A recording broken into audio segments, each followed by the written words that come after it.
O acarajé, que hoje é um patrimônio cultural do Brasil, é uma iguaria que é um verdadeiro conto das Arábias. Alguns historiadores acreditam que o acarajé originou-se do falafel, que são pequenas bolas crocantes de grão de bico ou favas moídas, misturadas com ervas e especiarias, e depois fritas até a perfeição dourada. Ao longo dos séculos, o falafel se tornou um alimento básico em muitos países do Oriente Médio. Em Israel, por exemplo, é considerado um alimento nacional e é frequentemente servido em pita com salada e tahine. Em países como a Jordânia e o Líbano, o falafel é muitas vezes acompanhado de tabule e molho de alho. Mas você sabia que essas deliciosas iguarias têm uma história que remonta a milhares de anos? Que ele se originou no Antigo Egito, onde era feito com favas e chamado de ta'amia. De lá, teria se espalhado para outras partes do Oriente Médio, onde o grão de bico se tornou o ingrediente principal. O acarajé é uma tradicional especiarias das mais populares do Brasil e carrega uma história cultural ainda pouco conhecida. Ele é vendido por todo o país, principalmente em regiões turísticas da Bahia, produzido majoritariamente por mulheres, mães e filhas de santo, e oferecido no tabuleiro, onde acompanha também outras iguarias baianas, como o abará, o lelê, a cocada preta, cocada branca, o pé de moleque, a passarinha, o bolo de estudante. Além disso, como se assemelha a um balcão, o tabuleiro também tem espaço para guardar panelas, colheres de pau e objetos rituais, como figas, dandás e colares de conta. Preparado com um bolinho de feijão fradinho artesanal, temperado com cebola e sal, frito em azeite de dendê e depois recheado com vatapá, leite de coco, castanha de caju, amendoim, camarão entre outros ingredientes, sempre com vinagrete e camarão seco. O acarajé é servido quente ou frio, ou seja, com muita ou pouca pimenta. Existem controvérsias em relação à origem do acarajé e quando ele chegou ao Brasil, mas acredita-se que escravos vindos de Benim trouxeram a iguaria para as terras brasileiras entre o fim do século XVIII e o início do século XIX. Há pelo menos 3 séculos as baianas do acarajé trabalham em suas receitas, que foram trazidas da África durante o período colonial. Eram as chamadas escravas de ganho, cuja função era ir para a rua e trabalhar para as patroas, vendendo mercadorias em tabuleiros, que iniciaram a prática. Elas vendiam de tudo, de acarajés a bolos e quitutes. Na África Ocidental, no continente africano ele é conhecido como acara, e especificamente no norte da Nigéria é também chamado de kozai. No Ghana, por sua vez, a iguaria é mais conhecida como koose.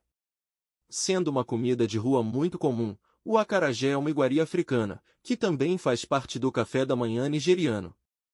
Esse prato era uma parte importante da dieta dos povos africanos, e sua chegada ao Brasil trouxe consigo não apenas uma receita culinária, mas também uma herança cultural que se perpetua até os dias de hoje. As baianas são figuras únicas na preparação e venda do acarajé, vestidas com suas saias rodadas, batas coloridas e fios de contas, elas são guardiãs do saber tradicional dessa iguaria. O ofício das baianas refere-se ao conhecimento transmitido de geração em geração sobre como preparar e servir o acarajé, tornando-se uma parte vital da cultura e do turismo gastronômico da Bahia. O acarajé não é apenas um prato típico, mas sim um elo entre continentes, culturas e tempos ancestrais. Sua história é tão rica quanto seu sabor, e cada mordida é uma viagem à ancestralidade, que nos moldaram inclusive a identidade culinária brasileira. Além de proteger e preservar uma tradição milenar, a nomeação dessa iguaria como Patrimônio Cultural e Imaterial do Brasil reforça a importância econômica e social do acarajé para a comunidade baiana. O reconhecimento oficial contribui para a promoção do turismo cultural e gastronômico da região, gerando renda e fortalecendo a identidade local. Ademais, a proteção do patrimônio imaterial proporciona o respeito e a valorização das práticas culturais das baianas de acarajé, garantindo o reconhecimento de seus conhecimentos e saberes transmitidos ao longo de gerações.